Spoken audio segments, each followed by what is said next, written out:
Hey YouTube, this is Beginner Skills. I'm bringing you in my new segment of Deck of the Month of July. I haven't been keeping up with the decks lately, but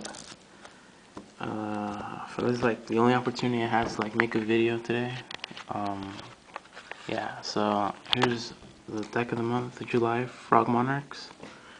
My friends have been testing it, locals, pretty much locals only. It's doing decent, pretty much. A lot of people, like my friend told me, like I should run more Monarchs. I think this is like basic build. I don't think like you want to run that many Monarchs, but tell me what you guys think. Here's the deck: 3/9 Darkness Dragons. Basically, your stop or monster stop or whatever.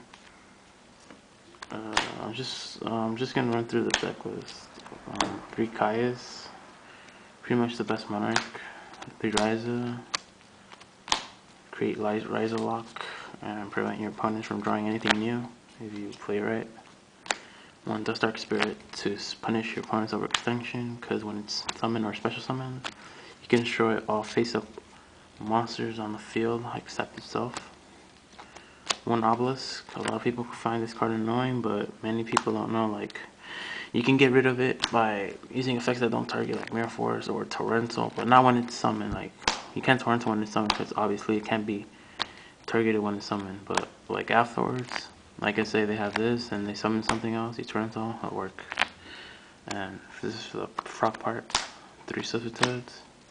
This combos up really well with the Soul Exchange and brings out most of your frogs. So basically melts out all your frogs that you need, 3 swap frogs. Basically this gets rid of your frogs from your hand if you don't need them in the hand. So you can discard a frog to special summon it. And when it's special summon or normal summon, you can send a level 2 or lower water monster from your deck to the graveyard. So basically it moves out more of your frogs from the deck to the grave. 2 Treeborns. Basically just in case one gets removed, you can have the other in case in the graveyard. You can only have 1 Treeborn frog on the field. So standby phase, you can only bring out 1 Treeborn frog, and it combos up really well with the enemy controller because you declare standby phase, chain enemy controller, and it'll come back again. So it's pretty good. Pretty good. 2 dupe frogs. Basically, let's say you have a random frog plus a substitute. You can use that to create a dupe block. Just mill out all your frogs, and then at the end you'll have 2 dupe frogs in defense. Basically, with the substitute effects, this will be prevented from being destroyed by battle. And the frog effect can declare it as an attack target, and since you have 2 on the field, you can declare neither as an attack target. So the only way you can get rid of these is by swap or trap effects. And when these cards are destroyed and sent to the graveyard, you can select, you can choose 1 frog from the graveyard or from the deck and put it back to your hand. So these are really good as stall tactics. And 1 Rodent Totem. Basically, this card can be like special summon in the graveyard if you have like a lot of frogs. So let's say you have swap frog, you can, and this card is in the graveyard. You can use him, remove swap frog, special summon him. Creates a wall because it's a 2000 meter, 2000 wall. Great for tribute fodder as well. 3 battle faders, obvious. Basically, you want to like prevent your monster for your opponent from like attacking you. And then once this is on the field, it ends the battle phase. So then this card becomes a good for tribute fodder as well. 1 Gores, obvious for the format. Attacks directly, and you special summon it and get a token equal to the attack that you received.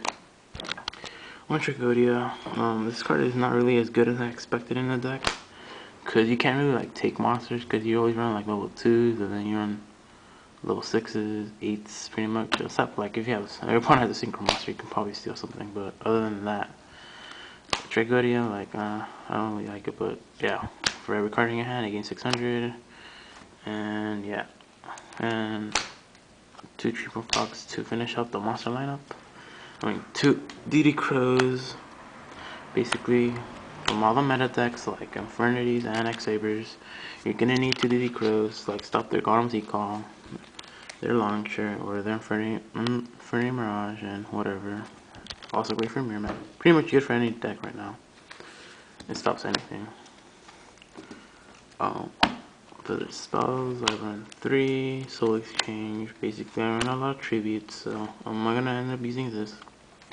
And like I said previously, this combos up very well with Substitute, because this gives you the ability to tribute your opponent's monster, so you can use Substitute effect to tribute their monster. But you can't declare you can declare a battle phase during this turn, but it doesn't matter because you really need to, because you're gonna establish field control with this card. Either way, 3 enemy controllers. Yeah, this one is, that's about it.